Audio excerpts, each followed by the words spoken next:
What is going on, ladies and gentlemen? Simulation Full Nation here, and we're doing something a little bit different today. We're going to be looking into the exciting times ahead for Farming Simulator 22 over the next 4 months.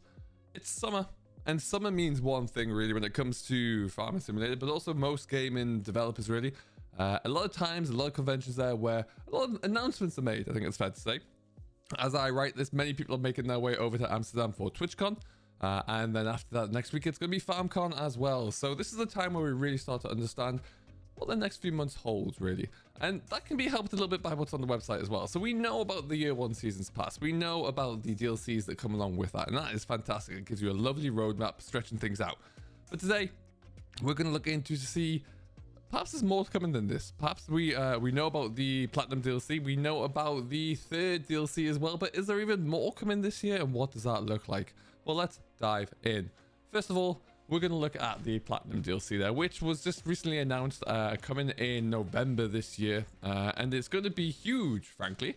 As you'll see here from the press release from Giants, we have a huge amount of equipment and new brands coming in. Volvo coming into the frame is huge.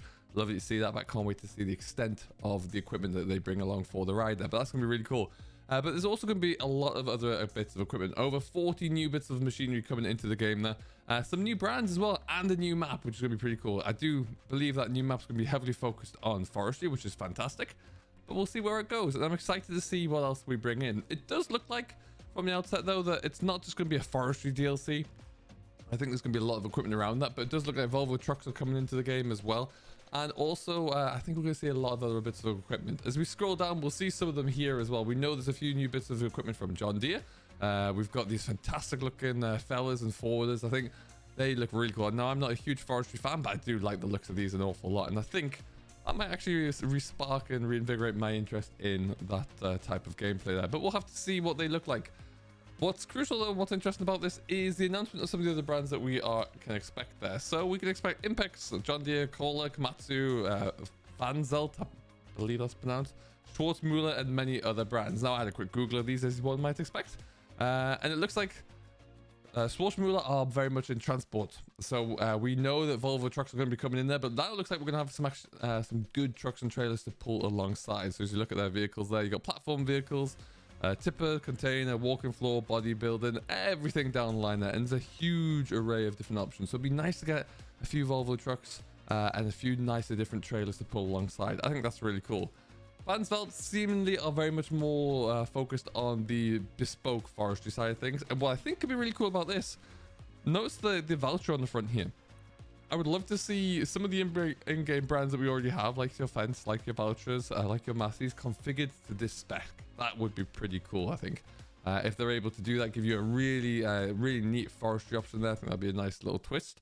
But you can see they've got cable winches, forwarding trailers, cranes, forestry tractors, and very many more implements there. So I think we can expect to see some of these coming along in. If I click on special machines, I think they're going to just like really armor plate up a whole load of different bits and pieces. They've got some styres in is that like a riggy track there, or is that maybe a converted styre? But yeah, pretty cool. I'm pretty interested to see exactly where that goes. But I think we can expect a large amount of machinery and a large variety as well coming through there. And I think, who knows, you know, it might be nice to see a little bit more of a broader spectrum as well. I don't think in my personal opinion, I don't think there'll be any bigger brands than Volvo coming through. We might just see a lot more of the existing brands that we already have. But that's November. And as we know by looking at our roadmap here, there is something to come in between November there. And we are going to find out more about this next week. This is going to be pack number 3 for the year, due out in summer 22. And honestly, who knows? Get things done more efficiently is the quote or the hint. And this could be anything. Now, this could be something related to perhaps controlled traffic farming, GPS, or simply could just be really big, giant ass bits of equipment. Could be as simple as that. Either way, it's going to give you more options there. Now, I think you can probably rule out, given what we can expect to see coming in the Platinum DLC, that it'll be anything related to forestry. I don't think that will be the case, but it could be really interesting to see where it goes. We are due to find this out next week. And next week, of course, as I mentioned, there is indeed FarmCon. So if I jump on over to another page I have open up here, we'll just go into here. We held next weekend, July 21st through till 24th, and there will be a lot of Twitch access and YouTube documentaries to follow up alongside it. But essentially, Giants released their schedule this week for what we can expect to see coming up there. Now, of course, there's going to be various different inside information, articles and videos and presentations around how various parts of the game and the aspects of the game were developed, which is always great to see when you get to hear the developers talk about, you know, the foundations of a new feature that they're bringing in. You'll also get to see there's going to be loads of different presentations as well throughout the event there. We're going to have the FSL leagues in and out as well. But it's also going to be really mainly about, you know, how do we complete various parts of the production of the game there, which is great. So if you look at the different areas and aspects on Saturday there's going to be the presentation of the new map as well, which is going to be great. And a piece on the character and vehicle production. So what's going to be really interesting about that, if you take, let's say, Volvo and the iconic loader that we have seen so much about so far, how does that actually get into game? What does that look like? I think that's going to be really cool to see. Really looking forward to that one. There's again going to be the new unannounced pack, which will be when we find out exactly what number 3 is all about there, which I can't wait for. Really excited about that. So we'll no doubt get to see a bit of gameplay of it and a bit of inside information as to why we're doing this certain piece, which is great. It's going to be a fantastic looking update to precision farming by John Deere as well, and talking through how we got to the stage that we did, which I think is going to be really cool.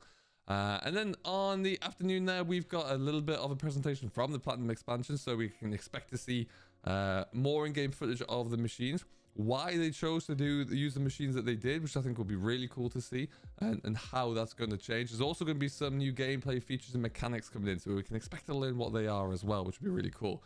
Now, a really interesting piece is actually going to be how brands and products get into Farming Simulator. What's it take for John Deere to get into the game? What does it take for Agco to stay in the game? What would it take for your favorite brands to get into the game? I think that's going to be really interesting to see, because we always get a lot of questions about, you know, why isn't Mikhail in the game, or what does it take to get Versatile into the game even more, or previously they weren't in there at all, or why isn't Ford in the game? Ford's the big one that we all want to love and see, right? So how would that happen, and what does that take? Well, this is where we can possibly find that out. I think that's a really nice little add-on to have in there. And then it's 1500, 3 p.m. in the afternoon, new third-party pack. So we may well be seeing a third DLC coming along. Now, I maybe would expect this to be more along the line of the AEGI pack that we had recently there, and with the grain bins, for example. I think that's where this could be going. Perhaps it's something to do with the production chains. Perhaps there's something to do with seasons, maybe, or with placeable buildings. That's where I think this will go, but we don't truly know. It could well be that it's a couple of small loaders. It could well be that it's a new tractor. Who knows? In the past there, we have seen small additions like the Vulture G series, or the John Deere 6M came along as a free pack. So maybe it's something to do with that. So we could well see a third DLC coming in there, but we'll find out next week. And that's going to be the really cool part about that. We're going to have an interesting panel there with content creators, and I know a few of the guests who are going out there. I think we have Mr. Virtual Farmer, and we are going to also see DJ Goham out there, along with many others as well. So that should be really cool to see. Make sure you stay around for that one. Then we've also got the Balin Royale final as well, so more FSL fun coming along, and then a Q&A with Giant Software Team to wrap things up with. And I think that is going to be a really great day for Saturday. For Sunday, it's going to be a lot more focusing on FSL with opening events and the full show. But then again, something that was really interesting last time around was the sound and design in Farming Simulator. That blew my mind for what was being developed for FS22, so really keep an eye on that one. An interesting presentation around making crawlers for Farming Simulator 22. Tracks are always an interesting thing. How is that going to work out? Love to see what that entails. But ultimately, I think FarmCom 22 will be a really great insight into what we can expect. And I think it's something that we just won't be anticipating at all. I think this could be really exciting, a really big development for the year to come. We already have a lot of machines in game, and I think that's really, really cool to see. But the numbers are going up and up and up. I think this will take us over 500 once we get all of these in, which is absolutely astronomical. 15th of November is still quite a long way away. I would expect that we'll see the mystery third pack arrive probably around middle of August. That kind of is smack bang in the middle. So we're really not too far away from that at all. So let's stay tuned to FarmCom this weekend. I would love to know what your thoughts and feelings are down below as to which pack you would like to see being the third pack for Get Things Done officially, and what you think it may be is a mystery new third-party add-on. Let me know. Drop a comment down below with your thoughts and ideas, and I will see you in the chat rooms for FarmCom 22. Until next time, do stay safe, enjoy what you're doing, and we'll catch you later.